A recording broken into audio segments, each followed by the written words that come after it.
मध्यम वर्ग को भी इस 100 दिनों में कई सारी राहत दी गई है। टैक्स राहत 7 लाख तक की आय पर अब कोई टैक्स नहीं लगेगा। वन रैंक वन पेंशन का तीसरा संस्करण लागू कर दिया गया है और 3 करोड़ घर प्रधानमंत्री आवास योजना के तहत स्वीकृत किए गए हैं। शहरी योजना के तहत 1 करोड़ घर और ग्रामीण इलाकों में 2 करोड़ घर। प्रधानमंत्री सूर्यघर मुफ्त बिजली योजना एक प्रकार से 2024 के बीच 2.5 लाख से ज्यादा घरों में सौर ऊर्जा का सिस्टम अब तक लग चुका है। एक अनूठी योजना है जिससे मध्यम वर्ग के परिवारों का बिजली का बिल तो मुफ्त हो ही जाता है, साथ में सौर ऊर्जा के हमारे लक्ष्य की पूर्ति के लिए भी वो कंट्रीब्यूट करते हैं। पीएम ई बस सेवा एनवायरमेंट फ्रेंडली सिस्टम तैयार करने के लिए लगभग 3400 करोड़ की सहायता से हमने पीएम ई बस सेवाओं की स्वीकृति दी है और स्टार्टअप को वित्तीय राहत और इनोवेशन को बढ़ावा देने के लिए स्टार्टअप पर 31% का बोझ डालने वाले एंजल टैक्स को समाप्त करने का भी निर्णय भारतीय जनता पार्टी की सरकार ने दिया है। National industrial corridor development programme के तहत 12 इंडस्ट्रियल जोन बनाए जाएंगे। जो 12 इंडस्ट्रियल जोन बनाए जाएंगे वो कहीं न कहीं बड़े नेशनल हाईवे से लिंक होंगे, इसके आसपास होंगे। ये national industrial corridor development programme के तहत 12 इंडस्ट्रियल जोन देश के हर क्षेत्र में बनाने का हमने निर्णय किया है। सबसे महत्वपूर्ण निर्णय मध्यम वर्ग के लिए मुद्रा ऋण की सीमा 10 लाख से बढ़ाकर 20 लाख कर दी गई है। पुराने ऋण का जिन्होंने सफलतापूर्वक भुगतान किया है वो सभी को इसका फायदा मिलेगा। एमएसएमई के लिए क्रेडिट गारंटी स्कीम शुरू की गई। छोटे व्यापारियों और छोटे उद्यमियों को बिना गारंटी से इससे ऋण मिल पाएगा और उनके व्यापार को नई सरलता और सामर्थ्य दोनों मिलेगा।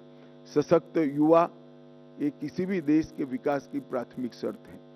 2 लाख करोड़ के पीएम पैकेज की घोषणा हमने की है जो 5 साल में 4 करोड़ 10 लाख युवाओं को इसका लाभ पहुंचने वाला है। 1 करोड़ युवाओं को टॉप कंपनी में इंटर्नशिप के अवसर, अलाउंस और एक मुश्त सहायता राशि देने का भी निर्णय हमारी सरकार ने किया है। केंद्र सरकार ने भी लगभग कई हजार नियुक्तियों की घोषणा की है। कैपिटल एक्सपेंडिचर को बढ़ाकर 11,11,000 करोड़ तक पहुंचाना ये अपने आप में एक मील का पत्थर है। इससे कई युवाओं को रोजगारी के नए अवसर पैदा होंगे और हमारा इंफ्रास्ट्रक्चर भी मजबूत होगा। पीएलआई स्कीम और 12 इंडस्ट्रियल जोन के विकास से भी तजज्ञ युवाओं की नौकरियों का सृजन होगा। स्टार्टअप और एमएसएमई के लिए जो वित्तीय प्रोत्साहन हमने दिया है वो भी युवाओं के लिए कारगर साबित होने वाला है। दीनदयाल अंत्योदय योजना के तहत 10 करोड़ से अधिक महिलाओं को संगठित कर 90 लाख से अधिक स्वयं सहायता जूथ बनाए गए हैं और लखपति दीदी योजना के तहत 11 लाख नई लखपति दीदियों को ये 100 दिन में प्रमाण पत्र दिया गया है। 1 करोड़ से अधिक लखपति दीदियां प्रतिवर्ष 1 लाख रुपया सालाना कमाई कर रही है। ये महिलाओं के लिए 1 लाख का राशि एक स्वप्न माना जाता था, आज वो सम्मान के साथ अपना जीवन जी दे। इसके साथ पर्यटन दीदियों जो गाइड का काम करेगी, पर्यटन मित्रों और ड्रोन दीदी के माध्यम से सेल्फ हेल्प ग्रुप और युवाओं को पर्यटन से जोड़ने का काम भी हमने किया है। प्रधानमंत्री जनजातीय उन्नत ग्राम अभियान, इसके तहत 63,000 जनजातीय गांवों का पूर्ण विकास किया जाएगा जिससे 5 करोड़ आदिवासियों की आर्थिक स्थिति में सुधार आएगा। ये योजना के तहत गांव को प्राथमिक जरूरियातों से और प्राथमिक सुविधाओं से संपूर्ण युक्त किया जाएगा। अनुसूचित जनजाति के दिव्यांग व्यक्तियों के लिए 3 लाख नए पहचान पत्र एक अभियान चलाकर 100 दिन में दिए गए। एकलव्य मॉडल आवासीय विद्यालय एक नए पहलुओं के साथ, नए आयामों के साथ फिर से इंट्रोड्यूस हो रहा है। वक्फ संशोधन विधेयक 2024 वक्फ संपत्तियों के प्रबंधन और संरक्षण और उसके दुरुपयोग तीनों को कमिटेड है और आने वाले दिनों में पार्लियामेंट में इसको पारित किया जाएगा। आयुष्मान भारत योजना आज देश के कई करोड़ लोगों के जीवन का, सरल जीवन का आधार बनी हुई है। 5 लाख तक का स्वास्थ्य से जुड़ा सभी खर्चा एनडीए की नरेंद्र मोदी सरकार उठा रही है और ये प्रधानमंत्री जी का बड़ा महत्वाकांक्षी प्रोग्राम है। अब जैसा हमने हमारे घोषणा पत्र में वादा किया था, 70 वर्ष या उससे अधिक आयु के सभी वृद्ध नागरिकों को 5 लाख तक का मुफ्त कवरेज दिया जाएगा।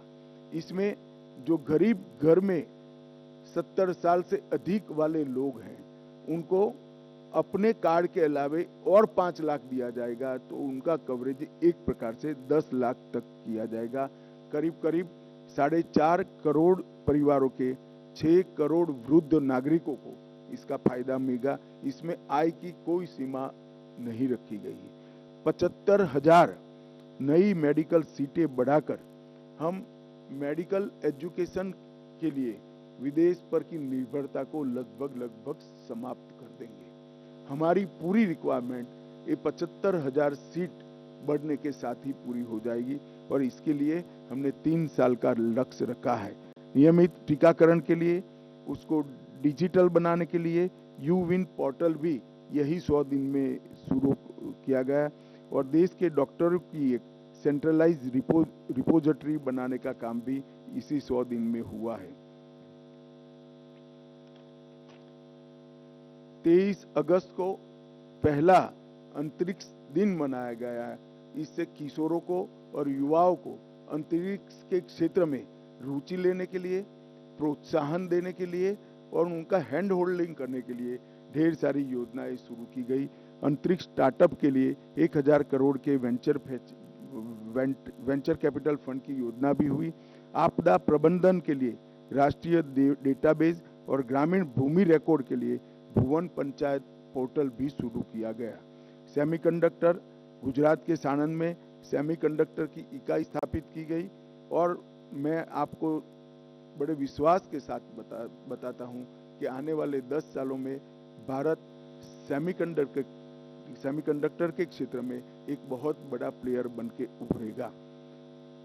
लॉ एंड ऑर्डर का जहां तक सवाल है, पुराने ब्रिटिशरों ने बनाए हुए आपराधिक कानूनों को बदलकर 1 जुलाई 2024 को 3 नए कानून इंप्लीमेंट किए गए। भारतीय दंड संहिता, भारतीय नागरिक सुरक्षा संहिता और भारतीय साक्ष्य अधिनियम, भारतीय न्याय संहिता, भारतीय नागरिक सुरक्षा संहिता और भारतीय साक्ष्य अधिनियम, ये तीनों क्रिमिनल जस्टिस सिस्टम के पूर्ति करने वाले कानून आने वाले दिनों में हमारी क्रिमिनल जस्टिस सिस्टम को न केवल लोकभोग्य बनाएंगे, लोगों को न्याय मिलने का एक सरल रास्ता होगा, समय पर न्याय मिलने की शुरुआत होगी। और मैं बड़े विश्वास के साथ आपको बताना चाहता हूं कि 3 साल के बाद जब इसका कंप्लीट इम्प्लीमेंटेशन समाप्त होगा, हम दुनिया में सबसे आधुनिक क्रिमिनल जस्टिस सिस्टम रखने वाले देशों में से एक बन जाएंगे। शहरी बाढ़ प्रबंधन के लिए 6,350 करोड़ रुपए की नई योजना देश में पहली बार लाई गई। लद्दाख में 5 नए जिले बनाए गए। 25 जून को संविधान हत्या दिन मनाने का फैसला कर आने वाली पीढ़ी को इमरजेंसी जैसे काले दौर से देश को न गुजरना पड़े, इसलिए जागरूक करने का एक हमेशा के लिए प्रयास करने का निर्णय लिया गया। पूर्वोत्तर में हाइड्रो इलेक्ट्रिक परियोजनाओं की मंजूरी दी गई लगभग 4100 करोड़ रुपया के साथ, और राष्ट्रीय ग्रीन हाइड्रोजन मिशन को सेकंड ट्रेज को भी शुरू कर दिया गया। मित्रों, पीएम मोदी जी का युद्ध के बीच में रूस और यूक्रेन की महत्वपूर्ण यात्राओं को पूरी दुनिया आस के साथ नजर गड़ाकर बैठी है। पहली बार भारत में यूनेस्को की विश्व धरोहर समिति की बैठक हुई। आने वाले दिनों में इससे हमारी कई धरोहरों को वापस लाने में हमें बहुत बड़ा फायदा होने वाला है। आपदा प्रबंधन अधिनियम, इसको 2024 में लोकसभा में पेश किया गया है और मैं मानता हूं कि अर्बन फ्लड मैनेजमेंट, अग्निशमन सेवाएं, ग्लेशियर झील विस्फोट, फ्लड और अन्य डिजास्टर के मिटिगेशन के हेतु ये जो आपदा प्रबंधन अधिनियम आया है वो सब जरूरियातों को आज के दिन की पूरा करेगा और इसके लिए 12,554 करोड़ की योजना भी ये सब विशिष्ट आपदाओं के लिए निश्चित किए गए हैं। 4 सितंबर को 35 सालों के संघर्ष के बाद त्रिपुरा में NLFT और ATTF के साथ शांति समझौता किया गया। मानस हेल्पलाइन नारकोटिक्स की रोकथाम के लिए और सूचनाओं के लिए शुरू की गई। अगले 5 साल में 5,000 साइबर कमांडो तैयार किए जाएंगे और साइबर अपराध के लिए सस्पेक्ट रजिस्ट्री भी तैयार की जाएगी। मित्रों, 100 दिन में इतना सारा जो काम उसको अंजाम देने में सफलता मिली है, उसका कारण है जब हम चुनाव में गए, राजनीतिक पार्टियां और चुने हुए प्रतिनिधि तो चुनाव में गए थे, परंतु मोदी जी ने चुनाव के 6 महीने पहले ही ब्यूरोक्रेसी को एक काम दिया था कि पाइपलाइन में जितनी भी चीजें पड़ी है, जो भी नई सरकार आएगी उसके लिए समाप्त कर रखे, जिससे देश के विकास के गति में बाधा न उत्पन्न हो। इसी का परिणाम है कि ये लगभग लाखों करोड़ों के काम 100 दिन के अंदर ही हम कैबिनेट तक की पूरी प्रोसीजर और कई जगह तो टेंडरिंग भी समाप्त कर चुके हैं। इसके कारण देश की विकास की गति न केवल बढ़ेगी, देश सुरक्षित, संपन्न होगा और नई शिक्षा नीति को इम्प्लीमेंट कर शिक्षा के क्षेत्र में भी हम आगे बढ़ेंगे। मैं आशा करता हूं कि मोदी जी के नेतृत्व में ये जो विकास का रथ चला है वो आगे पर भी चला रहेगा, इसका हम सभी को विश्वास है।